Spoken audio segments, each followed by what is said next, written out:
This is the Pam Souter Podcast. With over 2 decades of field and corporate experience and voted one of the most influential women in direct selling, Pam helps mesh the daily needs of distributors to everyday life challenges. It's time to get over yourself, fire up your productivity, work less, and live more. Learn the self-limiting hashtag F-bombs holding you back, fear, frustration, and failures, and turn those F-bombs into friendships, fun, and freedom. Ready? Let's get this party started. Hi everyone, Pam Souter here, and I am so excited about today's podcast. I have a great friend, a mentor in the industry of social influencing, Alissa Bilyeu. Now, she is an internationally renowned blogger, social influencer, and top network marketer. She was a teen mom living on food stamps and government assistance until launching her business at the very young age of 22.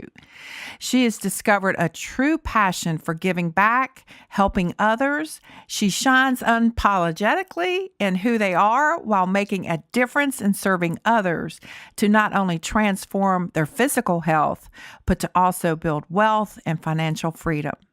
Her mission is to help people embrace life to the fullest while casting a vision and building the life of their dreams. I just love you. Thank you for being on today. I love you. Thank you so much for asking me to do this. What an honor. You know, I stumbled over the word unapologetically, and it's hard for me to even say that, but that's a big word right now. What does that mean? You know what? It's hard to say, and it's hard to do exactly what the word means. You know, it's just being who you are.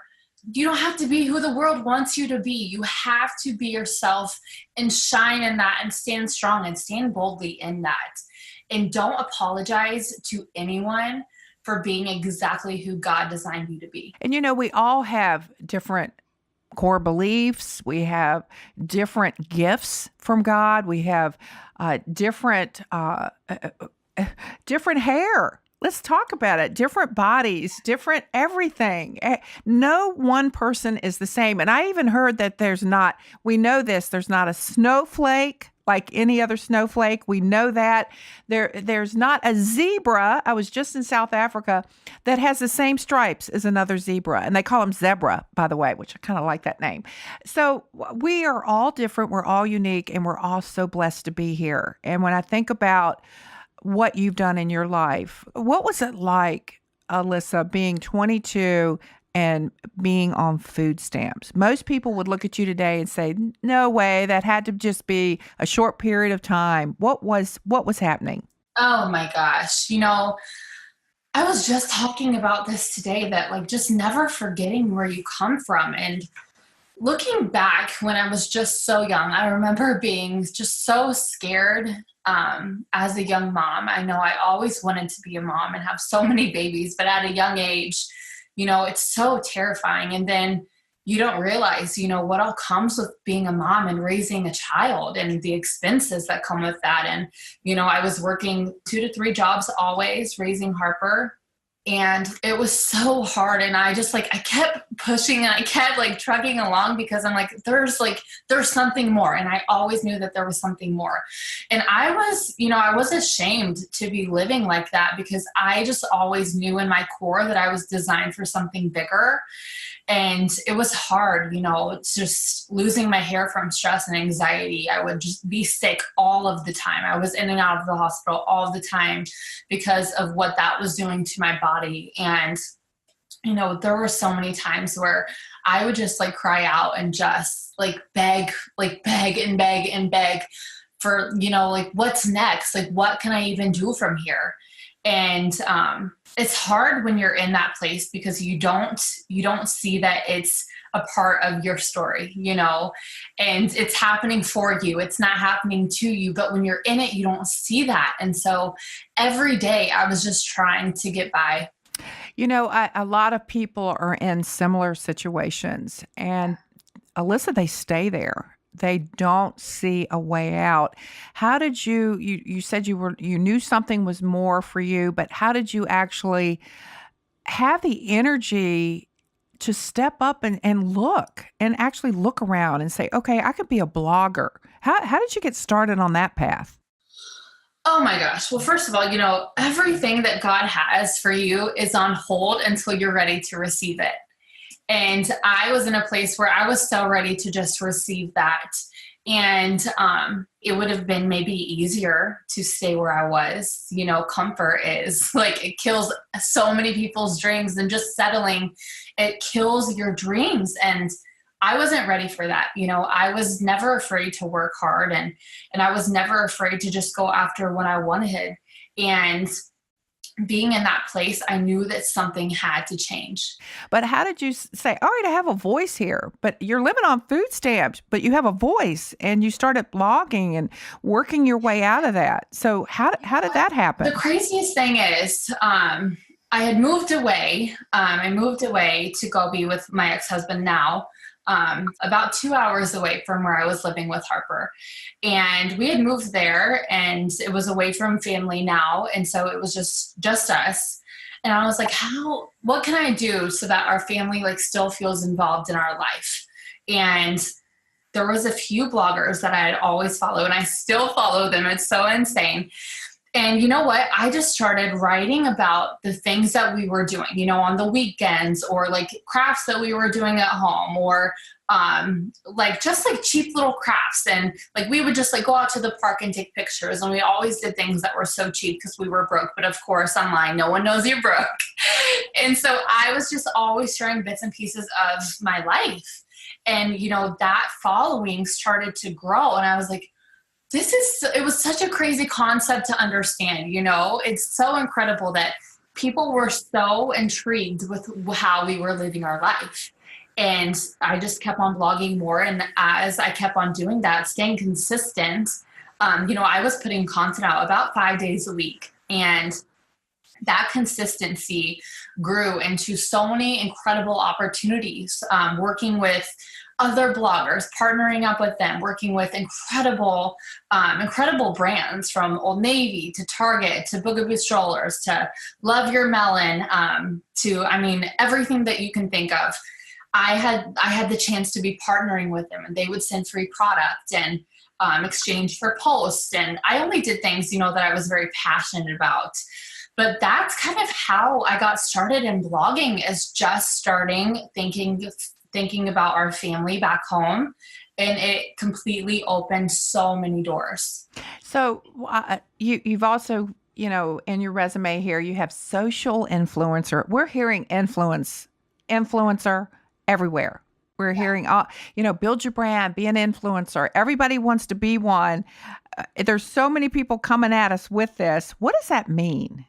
Being an influencer really just means that you have credibility in one area or another online. And so you have your hands on such a large audience. And so you are, for me, I just feel like being an influencer means that you are touching so many people's lives just by being authentic and really thriving in an area that you feel you're very passionate about. So there are influencers who talk beauty products. There are influencers who talk travel. And it's incredible. All that, everything that you can discuss as an influencer. But as you build that credibility, that's what people are looking for. They're looking for someone that they can trust to try new products, to travel to new places. What's the hottest trends going on right now? It's everything. It's such a wide variety of influencing all across the board. The biggest thing that I see is people trying to be who they are not. Yes. And not who they are. And, I talk about this a lot when we're out coaching and training, is to stay in your lane, stay in your gifts. Why do people do that? When it's not authentic, we can tell it's not who they truly are. And that's exhausting, has to be exhausting for them. Oh my gosh, I've been there. I think everyone gets to that point at one time or another. And I think that it's so easy to think that there's only one way to be successful. And that's why we try to do exactly what that person is doing, when really each one of us can be successful as long as you're following exactly like the things that your heart is pulling you towards. You will thrive and be successful more than you can ever imagine in that specific area. But when you look left and right and you try to be like someone that you're not, or like maybe you try to build a business that way and it's not yourself, you're never going to reach your full potential unless you are being exactly who you are. And of course, I'm inspired by so many women who are influencers and who are network marketers and they're blogging, and I'm inspired by them, but I can't be just like them, because if I was, I wouldn't be who I am. And the people who follow me would know that I'm being a phony. And it's not like it's doing them an injustice and myself. Yeah, so we do a lot in our industry of network marketing with Facebook, Instagram, Snapchat, Twitter, every type of social media. It's actually changed everything about the industry. It has enhanced it. There are several companies, though, I want to talk about this first, that don't allow it. Why do you think they don't allow people to market their products on social media? Gosh, I don't know. I feel like that's crazy to me. Like, this is the business of the 21st century. And if you're truly educated on what social media could do for like your business, your company, you would want everyone to be throwing it in everyone's faces. Like, it would be everywhere. Yeah. I think that, when you see companies online or network marketers online or just anyone who's growing a brand and growing a business online, they believe in what they have. And so they're now holding that back. It's right there in your face because they stand 150% behind it. And they're like, okay, everyone needs this. Like, when I think about my products, I'm like, everyone needs these products. Like, here they are right in your face every single day. And so I think that, oh my goodness, I just hate how much they're probably missing out on just by not doing that. When we think about the ones that are successful, you just triggered something for me, because your belief level in the products and the opportunity is through the roof. It's absolutely changed your family's life. And you see a mom out there, you could be shopping at Target or at the grocery store, and you can tell that at the checkout she's struggling. She's looking at the cart, she's looking at her money. I've been there. I know what that feels like. That's why I can spot it. I can't personally help but say, oh my gosh, can I share something with you? I don't have any trouble finding the words because my belief level is so high. So is yours. Do you think that that's the deal breaker for most people? They're not believing that, and that's why they're not having the success that they want?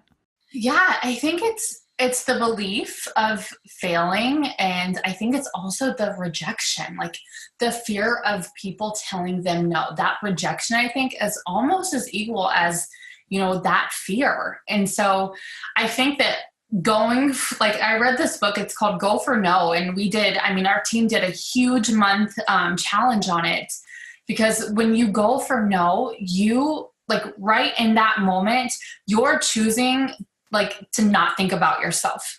You're choosing to think about that person, because if that fear is holding you back, you're stuck in your mind. Like, you're thinking about yourself, and this is so much bigger than you. This is bigger than you and me. It's how, that woman in that checkout line, we've been there, right, Pam?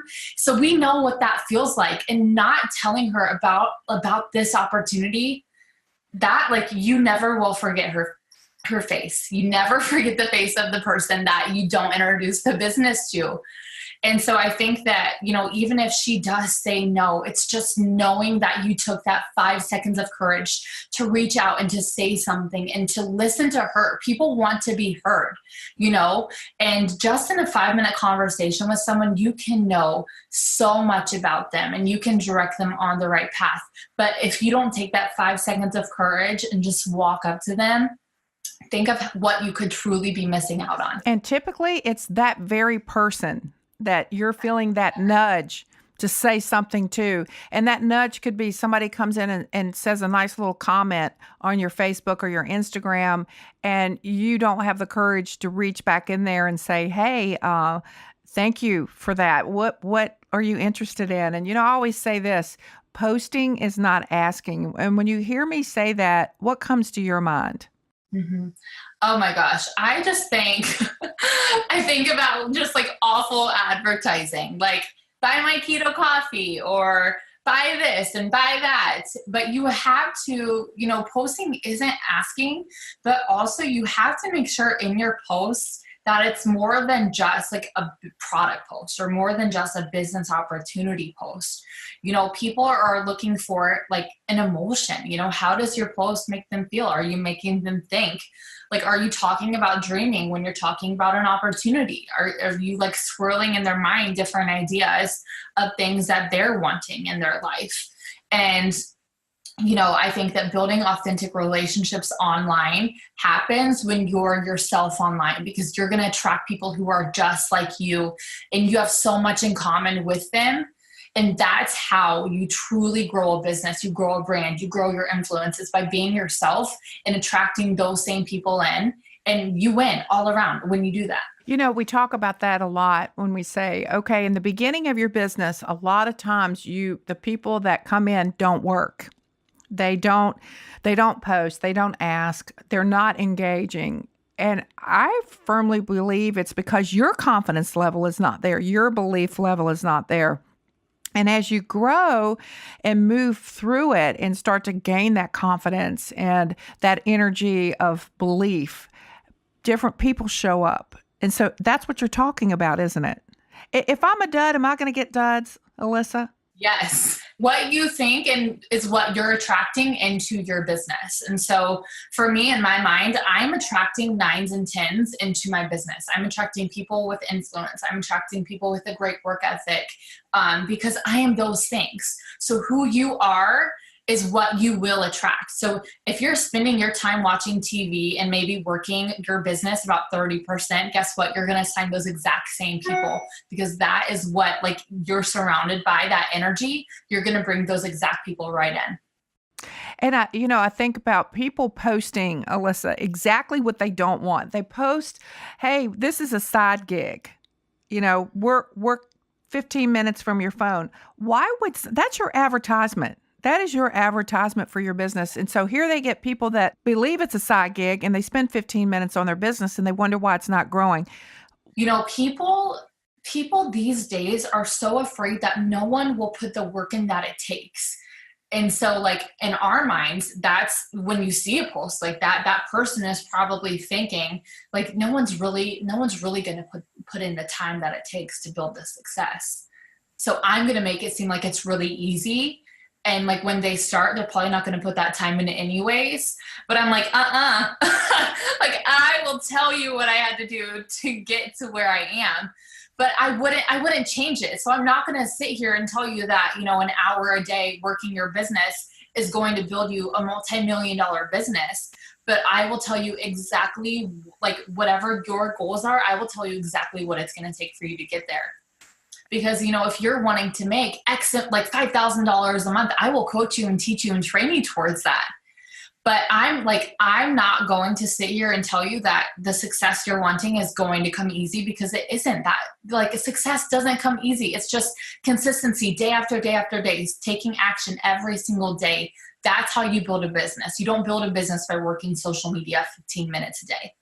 And so why is that thought out there anyway? Because that should be common sense. Yeah. That should be a common thought. I've never known anyone that became a millionaire other than maybe winning the lottery or they inherited wealth.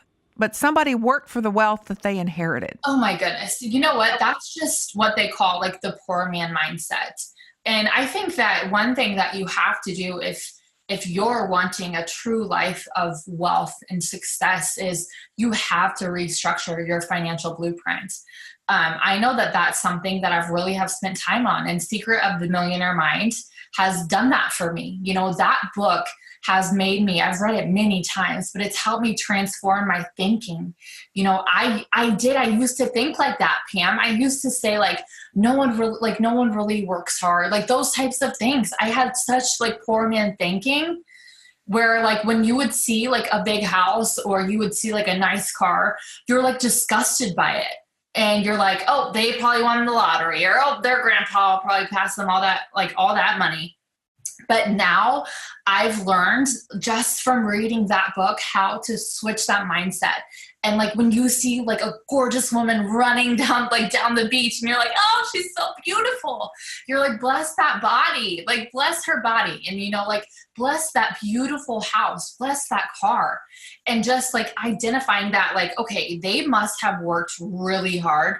Like she worked hard to get that body. They worked hard to get that car. It's transforming that mindset from the poor man mindset to the rich man mindset. And that for me, just thinking and reading that book over and over again and restructuring my financial blueprint, that opened my eyes so much, because you don't realize what's instilled in you, like from your parents, your grandparents, their parents. It goes so much, it's so much bigger than you. And so I had to restructure that for myself. And I know that, every time someone's struggling with that, I'm like, read this book. It will change everything for you and just the way that you think. I told someone that yesterday. She said, I got to $18,000 a month, and then I very quickly imploded. And I said, all right, you need to change your money blueprint. Get T. Harv Eckert's book, The Millionaire Mind, and read it and read it and read it. And that book was instrumental in taking me into that millionaire mind. I always knew that I could make money. I just didn't have the word millionaire in my mind. I thought 6 figures a month. That's what I kept. That's when you arrive.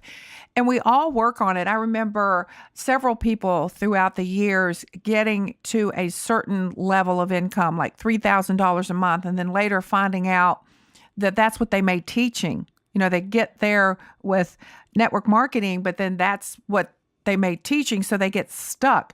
How does everyone on your team, this is a great question. You're at a level and you have just enough people going out and coming in to match that level constantly. How can they break through that? Is it really truly the work of reading the book and understanding that that's you and not your team? That's the big thing I want to get across. That's not your team. No, that's you. And here's the thing is like, are you casting a big enough vision, not only for your team, but for yourself? And I think that we get to a point where like we will hit an income goal. So I've had an income goal that I've hit, and it's so easy to just like stop and like be like, oh, like I'm going to like just take a break for a second. But then like a year passes and you're like, oh, I was still taking that break. And so, you know what? John Maxwell, he says, when you hit a milestone, you get 24 hours to celebrate. 24 hours. And then it's, what's your next goal? Let's go. And so like ever since then, I'm like teaching my team, I'm like, you guys, we get 24 hours, like 24 hours, let's celebrate it. And just acknowledge that, the work that they've done. And then we got to keep on going. And you have to hold yourself accountable with that as well.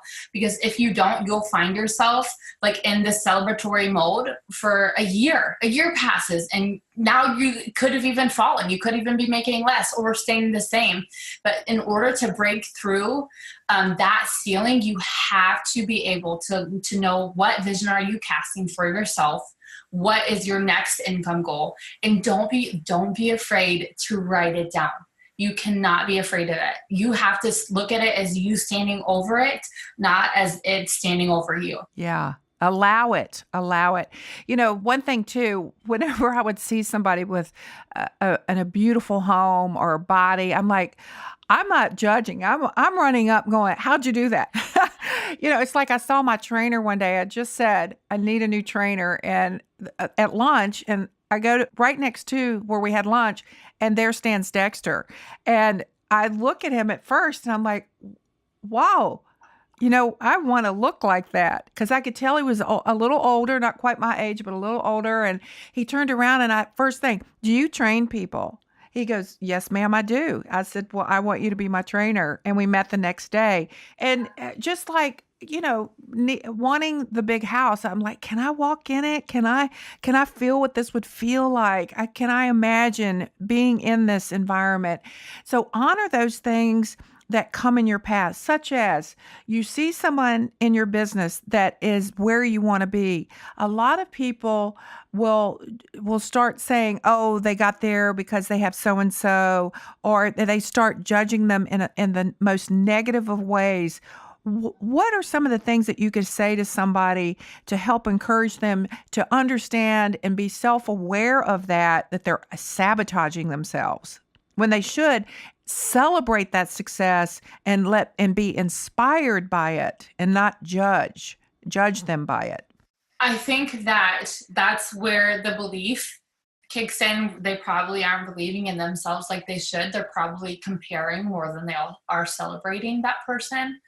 And, I think that if there's someone that you look up to, you have to even just send them a message and be like, what does your entire day look like? I just want to know, because the people that you probably are wondering that about, they're not going to have the time to spend with you every single day. You can't just follow them around.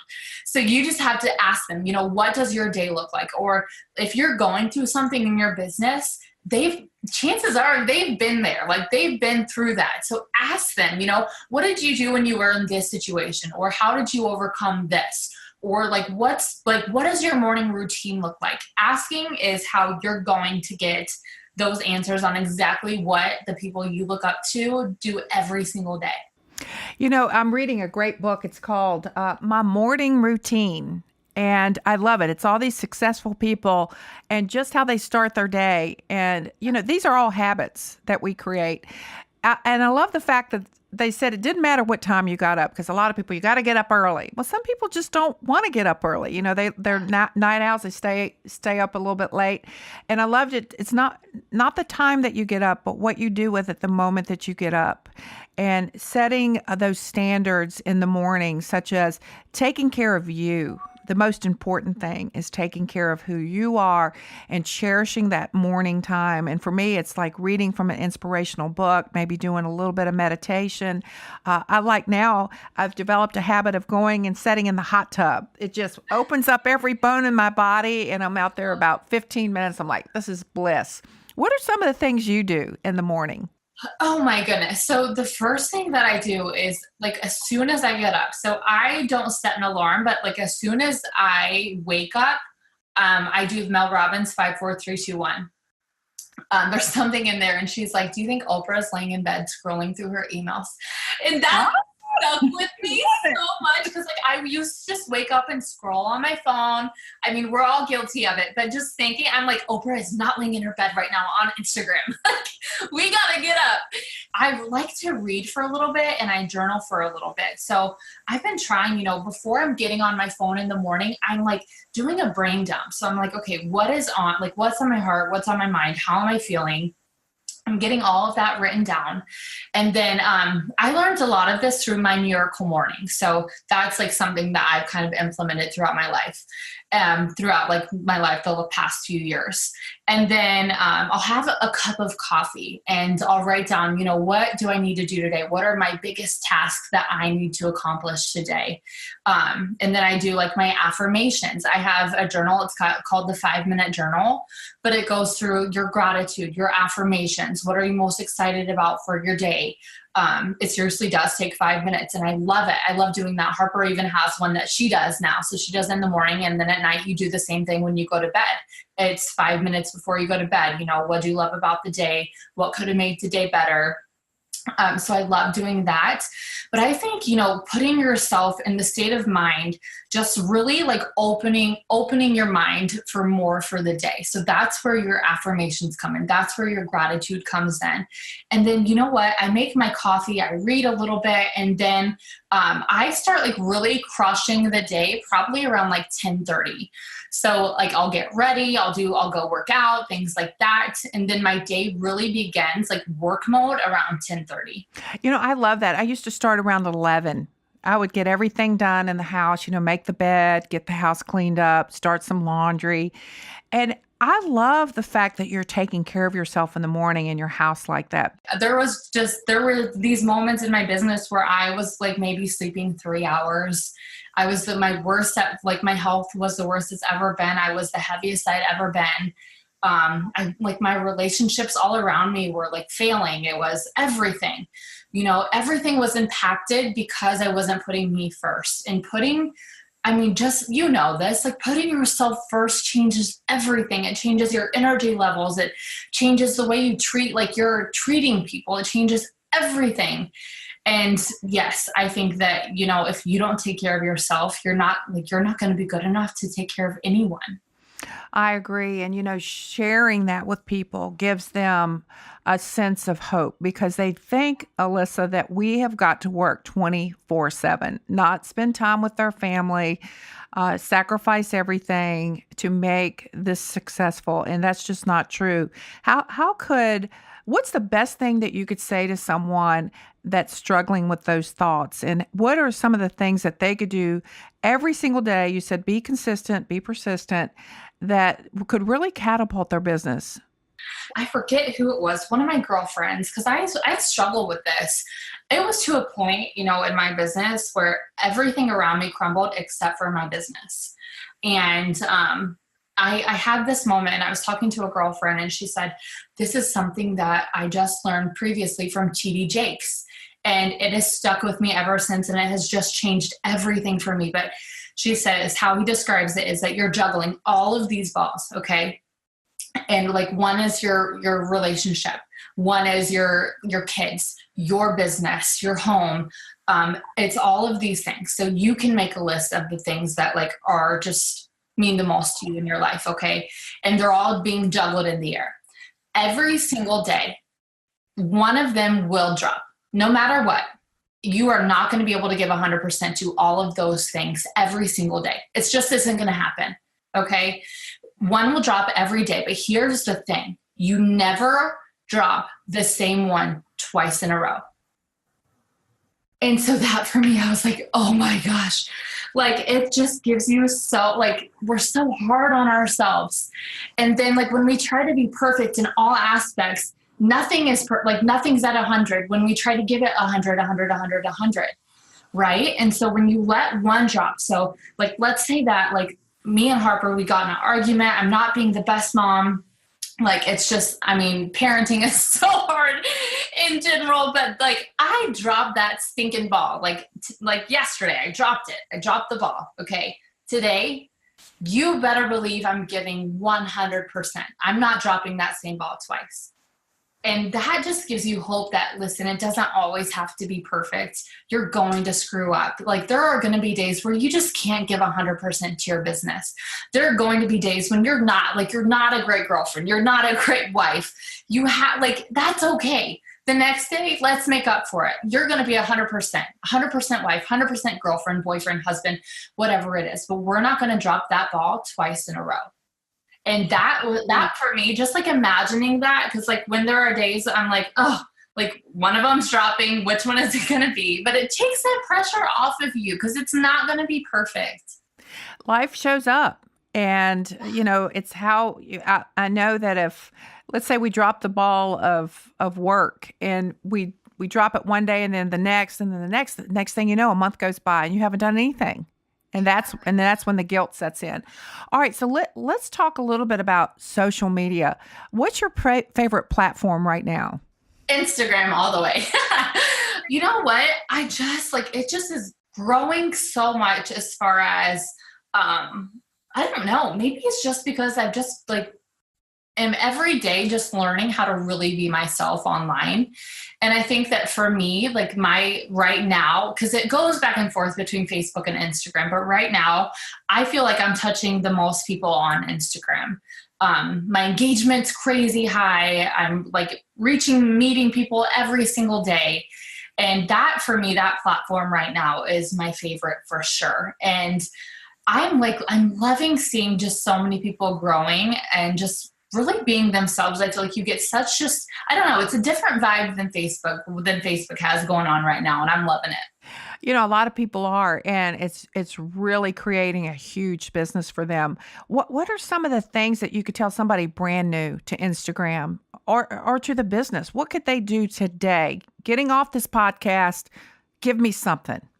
Well, the first thing, honestly, is you got to give your page a facelift. You have about 3 seconds when someone clicks on your bio before they decide if they're going to follow you or not. So make sure you have a beautiful profile picture of yourself. If you need someone to take one, go snap one, snap a selfie. If you're snapping a selfie, make sure you're standing towards the window so that the light is on you. Just put up a new picture of yourself online. Your bio is crazy important. Make sure you have a link in your bio, whether it's to your Facebook, to a website, to whatever it is. You want to have a link there. Just giving it a little facelift, I think I love giving my social media facelifts. I think it's just refreshing, when people come to my page, they're like, oh, she changed some things around, and so if you're just getting started, really like give your page a facelift or vamp it up, or maybe you don't even have a bio written, get a bio written, go and search around and be inspired by other people, and write down the things that you stand for, the things that you love, the things that you're passionate about, and put that in your bio. But for sure, you have like that 3 to 5 seconds to make an impression. So that's going to be where you're going to want to start. All right. So what are some of the things that people could do? Who would you ask them to follow, maybe on a podcast or YouTube, to learn? We were at Tony Robbins, who I know you're a big follower of Tony Robbins. Gary Vee was there, and he said, take the time in today's marketplace, take the hours that are needed to understand Instagram. He says it's so important if you're going to build your brand, build your business. So what are some of the things that people could do? Oh my goodness. So some of my favorite people to follow are Julie Solomon. She's amazing. Amy Porter, incredible. I also just really, really love the Allison Show is a great one. I was just listening to her and Amy Porter, their podcast, but she's just makes you so excited. Everything Rachel Hollis right now, I'm loving. I just adore her and her book, Girl Wash Your Face. Why do you love Rachel Hollis? Everybody's talking about Rachel Hollis, and I'll tell you why I do, but you first tell me why you do. You know what? She wrote a book on the things that we just don't want to talk about. We all knew everything in her book. We all knew that, but someone finally came out and said it. Someone finally is telling us what we need to hear that we knew we needed to hear. And so I also love her because she's just herself. I mean, it just comes back to being authentic. And she's like, I'm me, and either you love me or you don't, but I'm doing my thing. And I know that she's done just so much. She does a lot. She's done a lot of Tony Robbins stuff. And I think that just hearing her, once you know someone's been through that, you're like, oh my gosh, this is you can just feel her radiating her spirit and her confidence. And she's being who she was always tiptoeing around, but now she completely stepped into that. And I'm like, girl, you go, because it's amazing. We all needed to hear it. And I like her because she is authentic. She's raising a family. She admits when she needs to take a break. She's giving women, especially at the 20, 30-year range, which is so hard because you're just finding yourself. I'm decades beyond that, and we really didn't have female mentors that could, help us understand how powerful we are, and that we really, the judgments that we're getting are because that's who they are. It's not who we are. And I love that message. And when you think about being on this platform, this podcast, and you've got so many people watching and listening to you throughout the day and also here today, what would you like to get across? What would you like everyone to know about you, but about themselves as well? You know what? I think the biggest thing is just knowing every single person that you see online is going through so much life. And, whenever I was going through my divorce, I feel one thing I regret is instead of stepping up just so that women can relate to that, there's 50% of marriages fail. And I just kind of, instead of stepping into that, I quieted myself down. And that's like one thing I wish I would have done is just like spoken up more. And that's something I do plan to do. But in that moment, you know, I thought it was just me going through it. So I didn't want to talk about it or draw attention to it, you know?